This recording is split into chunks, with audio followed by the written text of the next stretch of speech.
嗨，大家好，我是躺平树，今天是2026年6月22号。这一期咱们继续聊聊伊朗，聊聊波斯，聊聊中东局势。今天是美国和以色列对伊朗进行混合纠治的第115天，也是哈梅内伊得道成仙的第115天，同时也是哈梅内尔穆吉塔巴音信全无、人间蒸发的第115天。就在美国和伊朗签署谅解备忘录本身就是鬼鬼祟祟波谲云诡。本来约的是6月19号在瑞士进行新一轮的磋商，结果推迟到了6月21号。终于在巴基斯坦、在卡塔尔，现在是两个国家斡旋，在这两个国家斡旋之下，美国和伊朗的代表团都到了瑞士，结果这个入场式又出了波折。美伊高级别会谈在瑞士布尔根施托克落幕，由美国的副总统万斯率领美国代表团，而伊朗的议长卡利巴夫率领伊朗的代表团去参加。巴基斯坦和卡塔尔担任斡旋方，瑞士是举办方，提供场所。根据媒体报道，在伊朗代表团入场的时候就出现了一个插曲，伊朗代表团拒绝与美方握手。我也不知道为什么，也可能仇人相见分外眼红，是吧？毕竟杀父之仇还没报呢，就握手寒暄，这也不合适。确实是，伊朗媒体对这个也进行大肆报道渲染。我倒是觉得伊朗的这6000年文明还是稍微差点事。伊朗的代表团应该跟主办方、跟瑞士要一些手套，不是为了吃小龙虾，一次性的也可以，其他手套也行。那干什么？戴着手套跟美国人握手，握手完了之后把手套就扔垃圾桶。这既保留了面子，又羞辱了美国代表团，保持了基本的外交礼仪。握手了吗？但是同时也保住了伊朗方面的面子，羞辱了美国人。结果这一招他不会，很是遗憾。后来在主办方安排下，双方也搞个大合影再开始，结果伊朗代表团也拒绝合影，就不跟他一起照。我觉得应该照合影，怕什么？一起合影完了之后回来把美方代表团全P掉，大家去看看新闻，正义联盟国家是最喜欢干这事的。明明一个大合影，随着时代的变化，这合影上面的人一会儿少一会儿少，随着这个人的倒台，不停的有人倒台一倒台之后他就把这个合影就要 P 掉，垮台了吗？说明伊朗人在这细节上面还是很在乎的。而且伊朗人坐的专机，据说那个专机上面还打了字，打了一个标语。美国和伊朗刚开战的时候这美军的导弹是不是炸了一个学校，导致168名女童遇难？所以伊朗人在那飞机机身上喷了广告，什么学校168，勿忘学耻。这些文章都做足了，这些都是为了向伊朗国内宣传，稳住伊朗的基本盘。但是这些都不重要，重要的是什么？重要的是会议还没开场又炸锅了。怎么炸锅了？反正是我看了媒体报道，看着视频，万斯带着美国代表团已经在会议桌那坐着了，万斯站在那儿，巴基斯坦的总理谢里夫还有那个元帅穆尼尔站在那入口处等着伊朗的代表团进来。那伊朗代表他不进来，站在那不知道叽歪什么。完了，阿拉格齐跑过来跟这个谢里夫两人拥抱，完了说了几句话，那个谢里夫只好耸耸肩摊摊手，那意思是无能为力，就很尴尬呀。后来让穆尼尔上劝，反正我也不懂他们说了啥，因为没有声音，而且这个不知道说什么语言，反正是那意思劝伊朗的代表团赶紧进场，是吧？别磨叽了，这么人等着。万斯在那儿急着直搓手。后来媒体报道是由于特朗普又在社交媒体上放炮，惹怒了伊朗代表团。特朗普放什么炮呢？特朗普说伊朗必须立即停止其在黎巴嫩雇佣的高薪代理人制造事端，否则我们将再次严厉打击伊朗，就像上周一样，而且力度会更大。谈判一开始，特朗普就马上先放炮遥控谈判。你看这特朗普很厉害，他这实际上是在遥控整个的会谈的进程和气氛。特朗普这一炮一放，那朗子那边就炸锅了。大家知道怎么回事吧？现在朗子指责是以色列破坏停火协议，他悍然执意要在黎巴嫩南部对黎巴嫩真主党发动打击，一直不停手。本来6月19号美国和伊朗进行会谈，结果为了已经推迟2天了。我们看到的报道是特朗普和万斯不停地给内塔尼亚胡、给以色列施压，要他停火。特朗普骂这个内塔尼亚胡不懂政治，毫无政治判断力。这个万斯批评以色列不懂感恩，就像批评那个乌克兰的泽连斯基一样不懂感恩。结果6月21号，美国和伊朗双方要谈判的时候，特朗普突然把矛头指向这个伊朗，是吧？说是你要立即停止资助黎巴嫩真主党，停止你们黎巴嫩雇佣的高薪代理人在那儿搞事制造事端，是你们不对。也就是你看反过来，本来伊朗是指责特朗普你没能力管好以色列，管不好你的小弟，你管不住他，你到底是不愿意管还是没有能力管？这不是卡利巴夫说的吗？现在就在谈判之前，是吧？这个特朗普突然把矛头指向伊朗，是你们在搞破坏。这个我在想，首先这个特朗普实际上他承受了很大的来自以色列的压力和犹太人的压力。我们昨天节目说了，你要这么搞下去，你要对以色列不断的指责，那特朗普的中期选举那还是要减分。那犹太财团那还是实力很强的，很多特朗普的金主就是犹太人，所以我觉得特朗普肯定是受到压力，所以他马上把矛头指向这个伊朗。你老是指责以色列也不对，因为那个黎巴嫩真主党他不停手，当然了，这个都是各受各的理，你已经扯不清了。总之，特朗普把这个矛头又指向伊朗，指责伊朗说又要威胁要炸他，所以这样伊朗又炸锅了。伊朗媒体指特朗普的言论违反了6月17日签署的谅解备忘录。伊朗首席谈判代表议会议长卡利巴夫说，他们美国最好说话担心点，我军已经准备好以另一种方式回应他们。难道他们还没有意识到，如果威胁真的管用，今天他们就不会陷入绝境？不管他们如何嘴炮，我们才是行动派。这卡利巴夫马上对特朗普的这个威胁进行了回应。你说这个还没开始就充满了火药味，这不能不说特朗普这人这毫无这个什么规则意识。人家那边万斯好不容易求爷爷告奶奶，把这个伊朗代表团哄进会场，这个特朗普呢真是一点都不心疼万斯，专门在那搅和。这万斯也是受够了。在谈判中，特朗普又发帖子，这回发帖子更狠了，就双方正在谈，这特朗普发了个帖说，你们不能向我们提条件，伊朗不能向美国提条件，如果关闭霍尔木兹海峡，你们国家就彻底完蛋了。而且威胁这个伊朗代表团，你卡利巴夫、阿拉格齐，你们这帮人连那个狗娘养的国家你们都甚至回不去了，也就是说你就别往回跑了，你回去伊朗都不存在了。这哥们就这样胡言乱语，就是威胁你们这谈判的人，你都不需要回去了，你就回不去了，伊朗都不存在了，把这伊朗代表团气的。但是特朗普他为什么发这样的言论？实际上那肯定特朗普是在遥控这个谈判，这万斯每一步恐怕都要向特朗普汇报打电话。双方讨论本来应该是讨论和，那特朗普最关心的是无和，结果他们第一轮谈判基本上就纠缠在两个上面，一个是所有的战线都要停火，也就是黎巴嫩问题。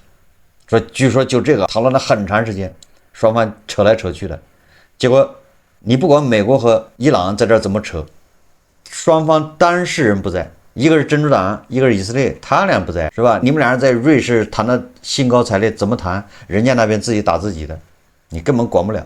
这是第一个，所以他们为黎巴嫩真主党这个事情一直在纠缠。第二个就是霍尔木兹海峡通航，双方在这扯皮，所以特朗普火起，又发了个帖子。这个我想起了以前我说过，我在一个企业上班的时候，我跟我们董事长老板配合，这是老板安排的，就我们俩人不管去哪儿，他负责唱红脸，我负责唱白脸，我大概就是万斯那个角色，专门去跟人说好话的，他呢就是负责掀桌子的。我记得有一次我们请了一个应该是中行的这个行长，还有什么一帮人吃饭，就是谈事情贷款，结果吃饭吃着，那我们老板就发飙了，你知道吧？开始坐在桌上大骂，突然就大骂，那中行的人一个个的在那儿也不说话，就开始一会儿他找我说话，那我就在那儿给他们解释往回圆。你看特朗普和万斯，你看，所以说特朗普他是个生意人，就玩这一套。特朗普现在唱红脸，万斯在那唱白脸，在那儿跟伊朗的团队说好话，哄他。万斯说我已经接到了特朗普的指示，我们特朗普总统说了，只要伊朗愿意放弃核武器，我们美国要跟伊朗开始新的篇章，要全面改善跟伊朗的关系。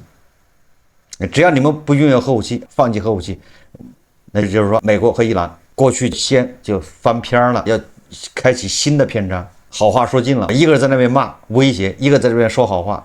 那特朗普为什么又发飙了？那主要是这个事情都有来头的，是因为伊朗的总统佩泽希强他在伊朗的集会上不知道说了什么话，这一下刺激到了特朗普。根据伊朗方面21日消息，说伊朗总统佩泽西奇扬重申伊朗不会放弃铀浓缩的权利，并强调伊朗明确表示不会制造原子弹。佩泽西奇扬的意思是什么意思？第一个，我伊朗不追求核武器；第二个，我伊朗不放弃浓缩铀的权利。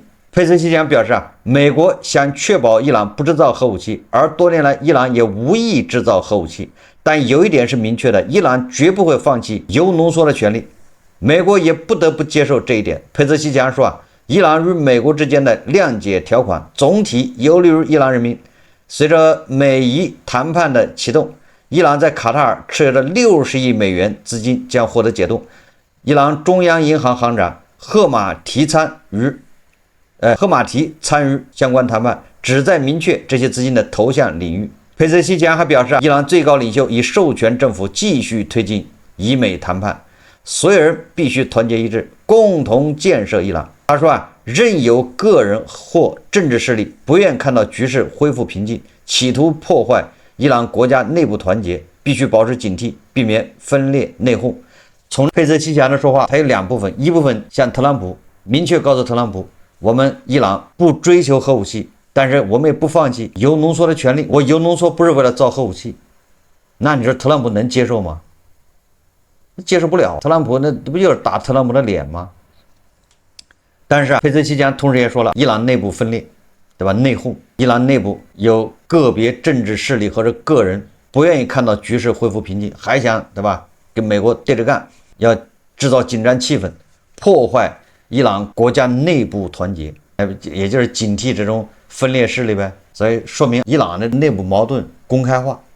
佩泽西奇扬说了，我现在所有的谈判都是得到了最高领袖的授权，也就是我有尚方宝剑。但是很遗憾，他这个尚方宝剑没开刃。为什么没开刃？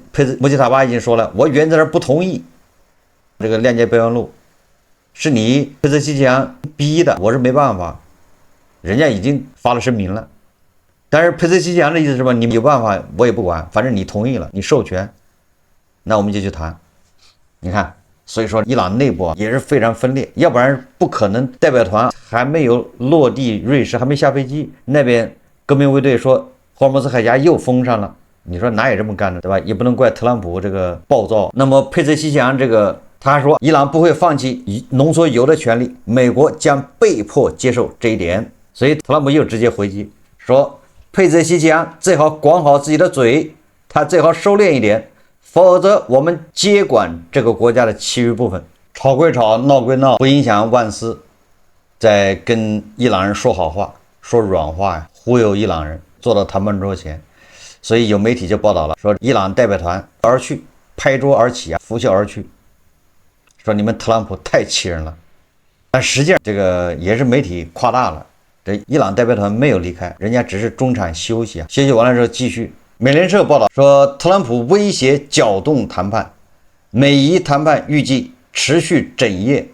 在刚刚过去的周六，由于不满以色列继续在黎巴嫩发动攻击，伊朗连续采取2项行动，宣布关闭霍尔木兹海峡，表示虽然代表团将前往瑞士参加会谈，但预计不会取得太大成果。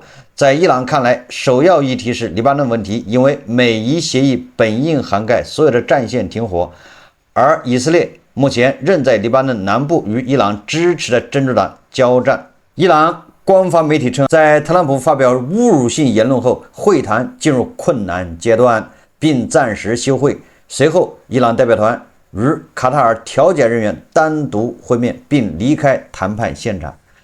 你以为是伊朗人走了，其实不是。在此之前，万斯以及美国代表维特科夫、特朗普女婿库什纳已经与卡利巴夫和伊朗外长阿勒格齐进行了约80分钟的会谈。谈判刚开始时，万斯表示，摆在我们面前的问题是，我们还能共同完成多少事情？我们能否翻开新的一页？我们是否能够永久改变中东地区的关系？美国希望将伊朗锁定在核谈判框架中，防止其核计划被用于军事用途。伊朗则始终否认这一指控。万斯希望德黑兰承诺保持霍尔木兹海峡开放，虽然伊朗声称海峡已关闭，但美国表示周日霍尔木兹海峡的航运仍在继续。而伊朗外交部发言人巴加耶表示，德黑兰首先希望讨论黎巴嫩冲突。虽然周六达成了新停火协议，似乎正在维持，以色列军方也宣布周一将解除靠近黎巴嫩边境居民的行动限制，但以色列和真主党都不是美伊谅解备忘录签署方。也就是说，你看你上面没有以色列签字，也没有真主党的签字，只有你美国和以色列的签字。而内塔尼亚胡则表示，只要对以色列的威胁没有消除，以军就将继续驻留黎巴嫩南部。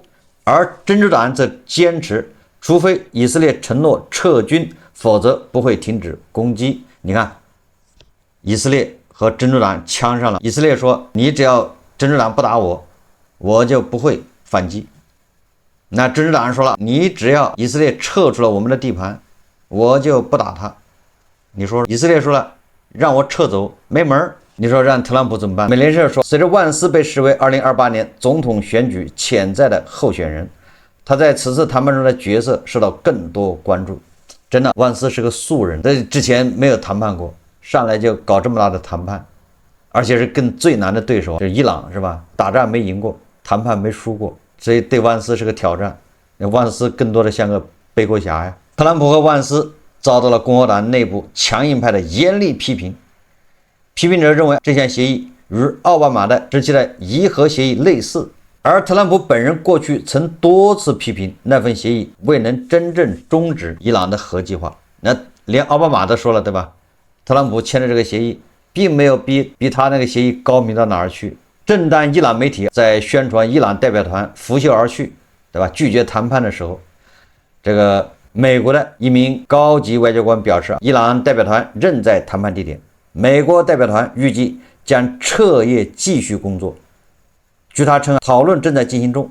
这名外交官证实，双方在周日的磋商中讨论了霍尔木兹海峡局势、黎巴嫩停火问题以及伊核协议的各个方面。这个伊朗的叫塔斯尼姆通讯社在周日的报道中称，在美国总统特朗普发出威胁后，伊朗谈判代表团已离开瑞士与美方的谈判地点。实际上这都是伊朗媒体在造谣。尽管如此双方技术团队仍留在瑞士继续磋商。斡旋方称当天有建设性，并设定了60天期限来敲定协议草案。那涉及核问题、制裁解除、石油出口以及黎巴嫩停火等。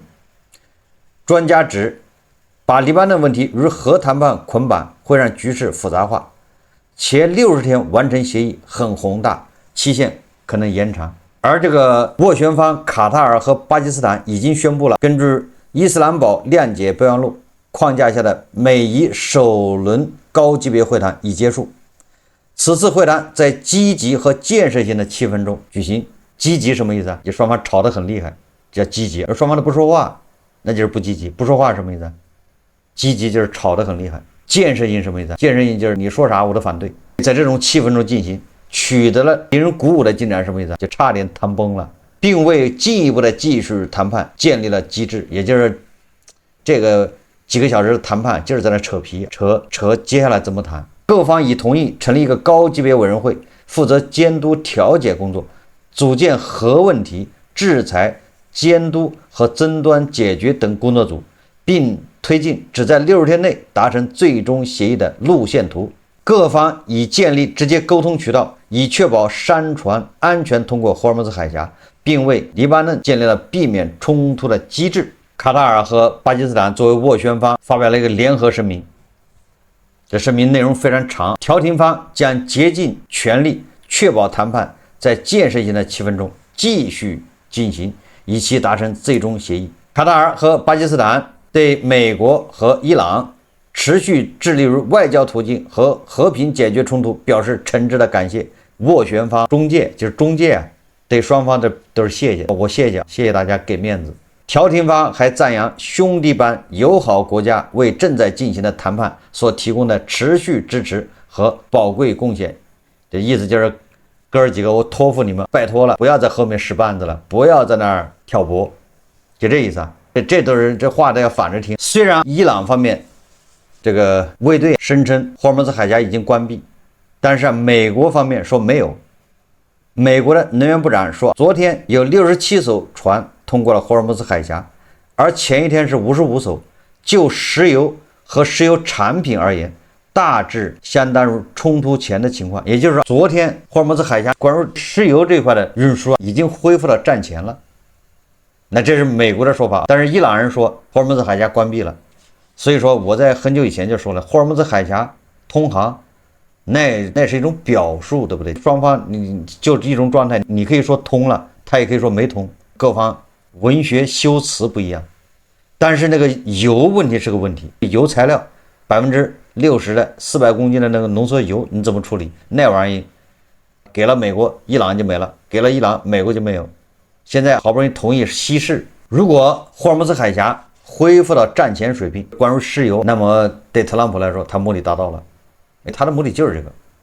所以说，当伊朗人说要再次关闭霍尔木兹海峡，特朗普就继续威胁说，如果有必要，我们可能会接管霍尔木兹海峡，我们将对伊朗实施猛烈打击。如果他们达不成协议，我们就征收通行费。美国将会成为霍尔木兹海峡的守护者，并收取中东地区20%的石油收益。特朗普还说，美伊谅解备忘录只是延长了停火，并非最终协议。如果伊朗在谈判桌上不做出严肃承诺，他就会保留多种选择。特朗普更是就伊朗总统佩泽西奇扬不放弃铀浓缩权利回应，请注意你的言辞。而伊朗美国的共和党议员是吧，格雷厄姆，他说我在周五与特朗普总统一起待了4个半小时。以下是我认为接下来会发生的事情。如果这项协议失败，特朗普总统将会用武力接管霍尔木兹海峡。我们会向所有通过该海峡的船只收取费用，用于支付这次行动的成本。如果伊朗试图争夺美国对霍尔木兹海峡的控制权，我们将彻底摧毁他们。格雷厄姆的这个说法实际上就是补充了特朗普的说法，因为特朗普说的不详细，这个就是我们说的有很多毛拉粉在那儿一天到晚唧唧歪歪的。咱们早就说了是吧，特朗普犹豫了，他前面开了个好头，但是打了40天之后他犹豫了，实际上应该一鼓作气，趁势拿下哈尔克岛和霍尔木兹海峡。